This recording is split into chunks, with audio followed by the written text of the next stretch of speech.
कहानी की स्टार्टिंग में हमें फ्यूचर की दुनिया को दिखाया जाता है जहां पर धरती से पानी खत्म हो चुका है और धरती अब पूरी तरह से बंजर बन चुकी है, जिस पर अब कहीं भी हरियाली दिखाई नहीं देती है। यहाँ पर हम एक अनस नाम के आदमी को देखते हैं जो कि अपने बेटे और बेटी के साथ यहीं पर रहता है। उसके पूर्वज यहीं पर रहकर खेती किया करते थे। वो भी अपने पिता के साथ मिलकर खेती किया करता था, लेकिन पानी की कमी की वजह से ये पूरा इलाका सूख चुका है। लेकिन उसके बच्चों को पता ही नहीं है कि आखिर हरियाली कैसी होती है। अब पानी की कमी की वजह से जितने भी लोग यहाँ पर रहते थे वो पलायन करके यहाँ से जा चुके हैं। लेकिन अनस को आज भी यकीन होता है कि वो इस जमीन पर फिर से खेती कर सकता है, इसलिए वो एक आदमी से मिलने के लिए जाता है जो कि जमीन से पीने का पानी निकालने का काम करता है। वो उस आदमी के पास जाकर उससे इतना पानी मांगता है जिससे वो खेती कर सके, लेकिन वो आदमी उसको बताता है कि इतने पानी का अरेंजमेंट नहीं हो सकता है और अगर तुम्हें इतना पानी चाहिए तो इसके लिए तुम्हें बहुत ज्यादा कीमत चुकानी पड़ेगी। पर अनस के पास इतने पैसे नहीं होते हैं जिससे वो इतनी ज्यादा कीमत में पानी खरीद सके। अब अनस निराश होकर अपने बेटे के साथ अपने खच्चर को लेकर वापस घर आने लगता है, लेकिन रास्ते में उसके खच्चर की टांग टूट जाती है जिससे अब वो चल नहीं सकता है और इसलिए अनस को मजबूरी में अब उसे मारना पड़ता है। वो जब घर आता है तब वो देखता है कि उसकी बेटी रेत से बर्तन मांज रही होती है, क्योंकि पानी की कमी की वजह से इन्हें रेत से ही बर्तन मांजने पड़ते हैं। अब क्योंकि अनस का खच्चर मर चुका था इसलिए उसे एक नए खच्चर की जरूरत थी और इसलिए वो अपने बेटे के साथ एक ऐसी जगह पर जाता है जहाँ पर रोबोटिक खच्चर मिलते हैं। यहाँ पर एक रोबोटिक खच्चर की बोली लग रही होती है, इसलिए अनस उसे किसी भी कीमत पर खरीदना चाहता है। क्योंकि रोबोटिक एनिमल को खाने पीने की जरूरत नहीं होती है, इसलिए वो उसे हाईएस्ट बोली लगाकर खरीद लेता है। लेकिन एक फ्लेम नाम के आदमी को इस बात से बहुत गुस्सा आता है क्योंकि वो उस रोबोटिक एनिमल को खरीदना चाहता था। अब अनस अपने बेटे को लेकर उस रोबोटिक एनिमल के साथ एक हॉस्पिटल में पहुंचता है। यहाँ पर हम अनस की वाइफ को देखते हैं जो कि एक स्पेशल फ्रेम के साथ बंधी होती है। दरअसल कुछ समय पहले अनस की वाइफ का एक्सीडेंट हो चुका है, इसलिए वो इसी फ्रेम के साथ चल फिर सकती है। लेकिन अनस के पास इतने पैसे नहीं होते हैं जिससे वो इस फ्रेम को खरीद कर घर ले जा सके, इसलिए उसने अपनी वाइफ को इस हॉस्पिटल में रखा हुआ है। वाइफ से मिलने के बाद अनस जब घर जा रहा होता है तब रास्ते में उसे एक रोबी नाम का लड़का मिलता है जिसकी फाइनेंशियल कंडीशन काफी खराब होती है। उस लड़के के पास एक छोटा बच्चा भी होता है जिसको पालने के लिए उसके पास पैसे भी नहीं होते हैं, इसलिए वो अनस से उस बच्चे को खरीदने के लिए कहता है। लेकिन अनस उसे समझाने लगता है कि तुम्हें इस तरह से हार नहीं माननी चाहिए और अगर तुम्हें किसी भी मदद की जरूरत होगी तब मैं तुम्हारी मदद जरूर करूंगा। वो लड़का अनस को पहले से ही जानता है, इसलिए वो अनस से कहता है कि तुम्हारी बेटी का किसी के साथ अफेयर है। ये सुनकर अनस गुस्से में घर की ओर जाने लगता है और घर जाकर जब वो अपनी बेटी से इस बारे में पूछता है तब वो उससे कहती है कि मैं अपनी लाइफ के फैसले खुद से ही ले सकती हूँ। इसलिए गुस्से में अनस उसको घर के अंदर लॉक कर देता है। अगली सुबह अनस को पता चलता है कि उसका रोबोटिक एनिमल किसी ने चुरा लिया है, इसलिए उसका सबसे पहला शक फ्लेम के ऊपर जाता है क्योंकि वो भी उस रोबोटिक एनिमल को खरीदना चाहता था। अब जब वो उसे ढूंढने के लिए जाता है तब जमीन से पीने का पानी निकालने वाले लोग उसके ऊपर हमला कर देते हैं जिससे वो बेहोश हो जाता है। अब अनस को जब होश आता है तब वो उन्हीं आदमियों के बीच होता है और वो आदमी उस पर पानी चोरी करने का इल्जाम लगाते हैं क्योंकि उनके आदमियों ने अनस को अपने रोबोटिक एनिमल के साथ पानी चुराते हुए देखा होता है। अब वो आदमी अनस को मारने लगते हैं, लेकिन तभी अनस के हाथ एक गन लग जाती है और वो उनके ऊपर गन पॉइंट कर लेता है और इसी का फायदा उठाकर वो यहाँ से भाग जाता है। अब यहाँ से भागने के बाद अनस फ्लेम को ढूंढने के लिए निकल जाता है और उसे यकीन था कि फ्लेम ने ही उसका रोबोटिक एनिमल चुराकर इन लोगों का पानी भी चुराया है। अब वो उसको ढूंढता हुआ उसके पास तक पहुंच जाता है और उसके ऊपर गन पॉइंट कर लेता है। वो देखता है कि उसका रोबोटिक एनिमल उसी के पास है और उसके ऊपर बहुत सारा पानी भी लोड हो रखा है। अब अनस फ्लेम के ऊपर गन पॉइंट करके उससे उन आदमियों के पास जाकर उनका पानी वापस करने के लिए कहता है, लेकिन फ्लेम उससे कहता है कि वो इस पानी को बॉर्डर के दूसरी ओर बेचने वाला है जिससे उसे बहुत ज्यादा पैसे मिलने वाले हैं। इसलिए वो अनस से कहता है कि अगर तुम चाहो तो मेरे पार्टनर बन सकते हो जिससे तुम्हें भी बहुत सारे पैसे मिलेंगे। लेकिन अनस ऐसा नहीं करना चाहता था, इसलिए वो उसकी बात नहीं मानता है। पर रास्ते में चलते समय डिहाइड्रेट होने की वजह से उसके पैर लड़खड़ाने लगते हैं। तब फ्लेम उससे कहता है कि तुम इसमें से पानी निकालकर पी सकते हो।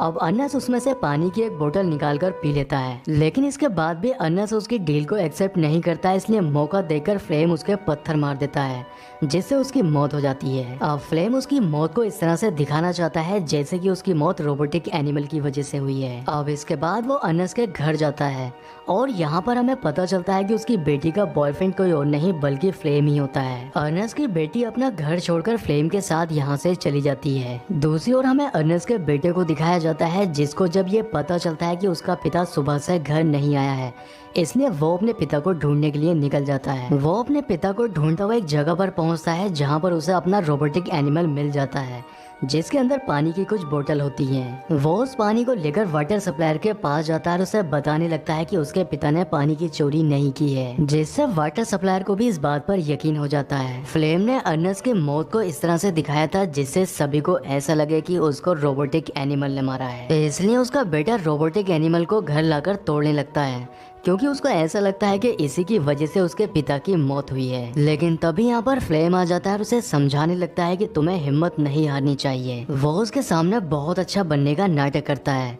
यहाँ पर वो उसे बताता है कि मैं तुम्हारी बहन से प्यार करता हूँ और उससे शादी करना चाहता हूँ। अर्नेस्ट के बेटे के पास कोई दूसरा रास्ता नहीं होता, इसलिए वो उसकी बात मान लेता है। इसके बाद फ्लेम उन्हीं के साथ रहना शुरू कर देता है और फ्लेम की जमीन पर खेती करने का फैसला करता है। इसके लिए वो वाटर सप्लायर के पास जाकर उससे सिंचाई के लिए पानी मांगता है और उससे कहता है कि अगर तुम मुझे खेती के लिए पानी दे देते हो तब इसके लिए मैं तुम्हें बहुत सारा पैसा दूंगा, जिस पर वाटर सप्लायर भी मान जाता है। अब फ्लेम को पानी मिल जाता है, जिससे वो अर्नेस्ट की जमीन पर खेती करना शुरू कर देता है और कुछ महीने गुजरने के बाद उस जमीन पर काफी अच्छी फसल उग जाती है। ये देखकर अर्नेस्ट के बेटे को भी बहुत अच्छा लगता है, इसलिए वो फ्लेम को अपनी बहन से शादी करने की परमिशन दे देता है, जिससे फ्लेम उसकी बहन से शादी कर लेता है और ये तीनों ही एक दूसरे के साथ काफी खुश रहने लगते हैं। लेकिन एक दिन उनके पास बैंक से कुछ कर्मचारी आते हैं जो कि फ्लेम को बताते हैं कि अर्नेस्ट ने अपनी खेती की जमीन पर बहुत सारा लोन ले रखा है, जिससे अगर उस लोन को टाइम से नहीं चुकाया गया तब बैंक उसकी जमीन पर अपना कब्जा कर लेगी। लेकिन ये सुनकर फ्लेम को बहुत दुख होता है, क्योंकि उसने इस फसल को उगाने में बहुत मेहनत की है, इसलिए अब वो किसी तरह से पैसे का अरेंजमेंट करके बैंक को देने वाला है। इसके लिए वो उस लड़के के पास जाता है जो पहले कभी अपना बच्चा अर्नेस्ट को बेच रहा था। वो उस लड़के के पास उसके बच्चे को खरीदने के लिए कस्टमर लेकर जाता है,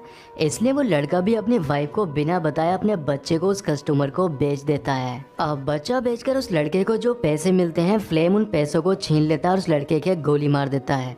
इसके साथ ही एक गोली रोबोटिक एनिमल के भी लग जाती है, जिससे उसके सॉफ्टवेयर पे कुछ खराबी आ जाती है और फ्लेम उन पैसों को लेकर यहाँ से भाग जाता है। अब फ्लेम उन पैसों से बैंक का सारा लोन चुका देता है, जिससे उनकी लाइफ पहले की तरह नॉर्मल हो जाती है। लेकिन अर्नेस्ट के बेटे को शक होता है कि उसने बैंक का लोन चुकाने के लिए उसके रोबोटिक एनिमल को बेच दिया है, इसलिए जब वो उससे रोबोटिक एनिमल के बारे में पूछता है तब वो उसके ऊपर गुस्सा करने लगता है और उससे कहता है कि मैं उसके बारे में कुछ नहीं जानता हूँ कि आखिर वो कहाँ पर है। दूसरी ओर हमें रोबोटिक एनिमल को दिखाया जाता है जिसके सॉफ्टवेयर में खराबी आ चुकी थी, इसलिए वो खुद से ही अपने मैन्युफैक्चरर के पास जाने लगता है जिससे वो उसे रिपेयर कर सके। अर्नेस्ट का बेटा फ्लेम से कहता है कि कल वो अपनी माँ से मिलने के लिए हॉस्पिटल जाएगा, लेकिन वो अपनी माँ से मिलने के बहाने अपने रोबोटिक एनिमल को ढूंढता हुआ उसी रोबोटिक कंपनी में पहुँच जाता है। यहाँ पर कंपनी का ओनर उसे बताता है कि तुम्हारे रोबोटिक एनिमल में कुछ खराबी आ गई थी, जो कि हमने फिक्स कर दिया, इसलिए अब तुम उसे लेकर यहाँ से जा सकते हो। पर जाने से पहले वो उसके रोबोटिक एनिमल के एक खास फंक्शन के बारे में बताता है।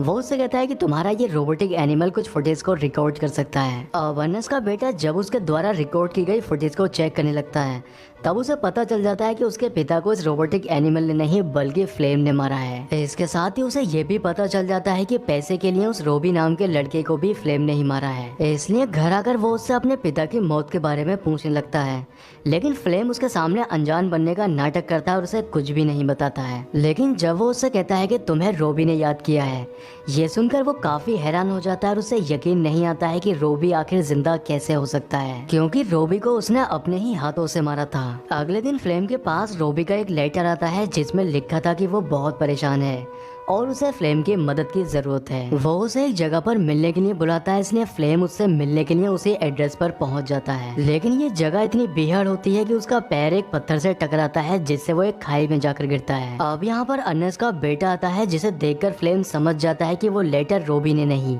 बल्कि अर्नेस्ट के बेटे ने लिखा था, और उसकी आंखों में देखकर उसे ये भी पता चल जाता है कि उसे अपने पिता की मौत की सच्चाई पता चल चुकी है। इसलिए वो उसे समझाने की कोशिश करता है, लेकिन अर्नेस्ट का बेटा उसको उसी तरह से मारता है जिस तरह से उसने अर्नेस्ट को मारा होता है। अब इसके बाद वो अपने रोबोटिक एनिमल को अपने साथ लेकर घर आ जाता है। घर आकर वो अपनी बहन को इस बारे में कुछ भी नहीं बताता है क्योंकि वो प्रेग्नेंट होती है। अब इसी तरह से काफी समय गुजर जाता है, इसलिए उसकी बहन भी ये समझ चुकी थी कि फ्लेम उसको छोड़कर जा चुका है और इसी सीन के साथ मूवी का एंड हो जाता है। दोस्तों उम्मीद करता हूँ कि आपको वीडियो पसंद आया होगा, इसलिए वीडियो को लाइक और चैनल को सब्सक्राइब जरूर करें। तो मैं आपसे मिलता हूँ किसी नेक्स्ट वीडियो में।